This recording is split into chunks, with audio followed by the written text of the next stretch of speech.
Apreciados estudiantes del curso de gestión financiera, reciban un cordial saludo. A través de este material audiovisual quiero compartirles la solución al ejercicio que fue planteado en nuestra unidad número 4 con relación al cálculo del capital de trabajo neto y capital de trabajo operativo.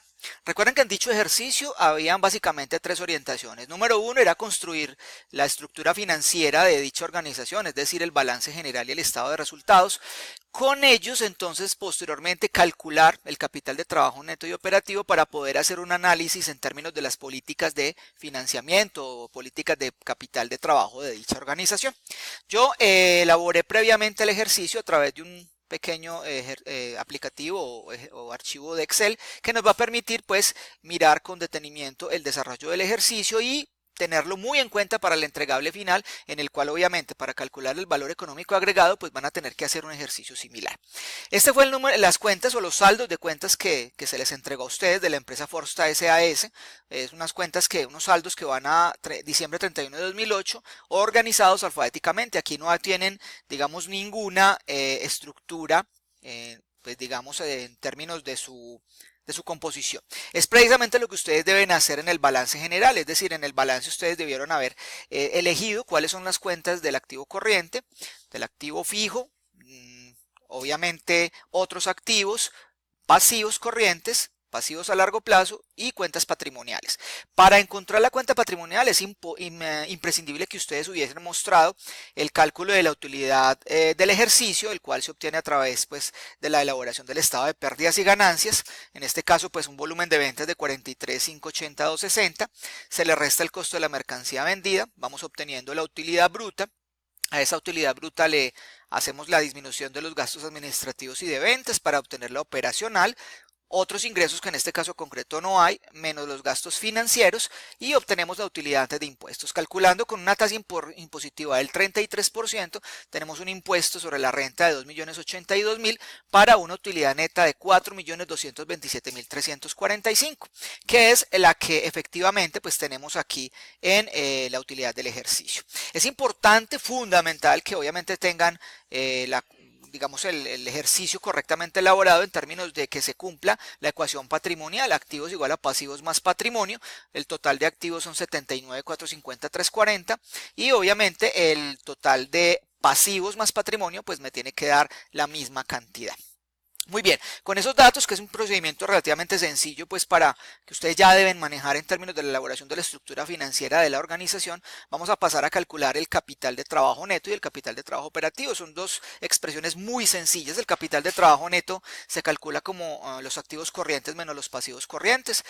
Obviamente nuestros activos corrientes son de 31.179.260 y los pasivos son de 41.797.360. Si hacemos la diferencia, pues esto nos va a dar un valor negativo de 10.618.100, es decir, podemos ir concluyendo que la empresa en este momento en términos del activo, del capital de trabajo neto, tiene un capital de trabajo neto negativo, lo que quiere decir que tendrá que estar mirando y definiendo estrategias de financiamiento de capital de trabajo de alguna manera que permita subsanar ese déficit que tiene, porque ya sabemos que tiene un pasivo corriente mayor al activo y eso es fácilmente evidenciable pues en nuestro balance. Ustedes pueden observar que el nivel de activos corrientes está muy por debajo de nuestros pasivos corrientes, probablemente incluso a que la empresa tiene unas obligaciones bancarias a corto plazo muy altas de casi de 19 millones, están muy incluso por encima, casi 6 millones de las cuentas por pagar a proveedores. Muy bien, ahora en el capital de trabajo neto operativo, que es precisamente el que me permite conocer la posibilidad de que la empresa tenga un flujo de caja que permita responder a la operación diaria, por eso se calcula como las cuentas por cobrar más los inventarios, pero quitándole las cuentas por pagar. Es importante aclarar que estas cuentas por cobrar se refieren únicamente a la operación, es decir, si vamos al balance, estas cuentas, por ejemplo, de de gastos pagados por anticipado, que aunque es un derecho que obtenemos, pues ya no va a ser parte de esas cuentas por cobrar, es decir, vamos a referirnos únicamente a lo que son las cuentas por cobrar de clientes. Igual manera, lo que tiene que ver con las cuentas por pagar, pues nos vamos a referir únicamente a las cuentas por pagar a proveedores, no a obligaciones financieras a corto plazo, ni a letras, ni a acreedores varios. Muy bien, esto nos va a permitir entonces unas cuentas por cobrar de 8.458.000, que es correspondiente a los clientes, unos inventarios totales de 12.450.000 y unas cuentas por pagar a proveedores de 12.365.000. Nos permite dar un capital de trabajo neto operativo positivo de 8.543.000. Ahora, ¿por qué la diferencia?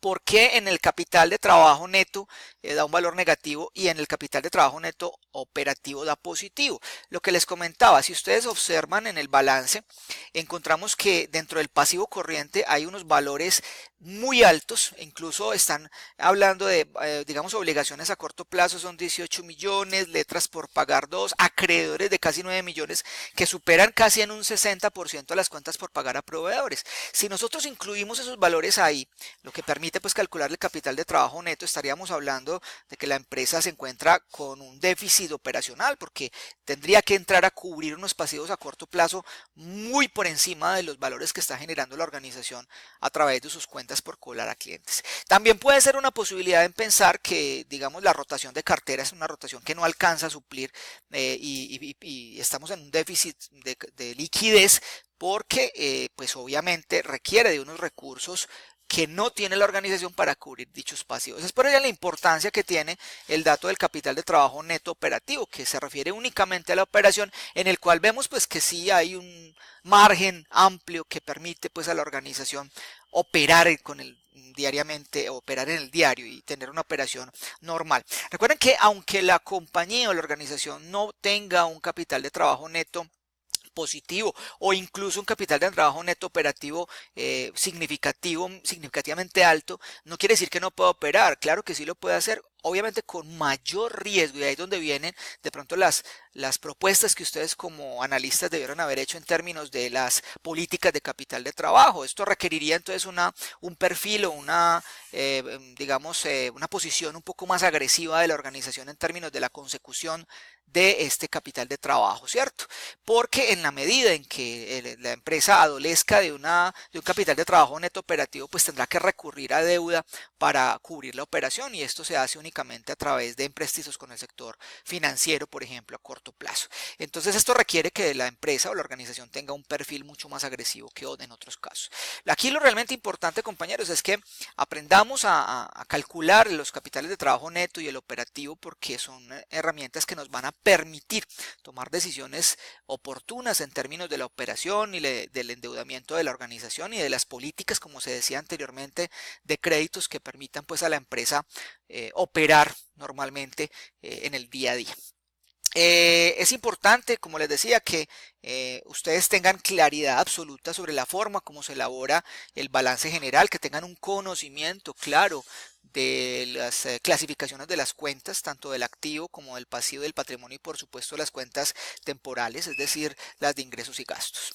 Bueno, compañeros, entonces este video sirve pues precisamente para que ustedes puedan observar el desarrollo del ejercicio y tener claridad en la forma como se calificó.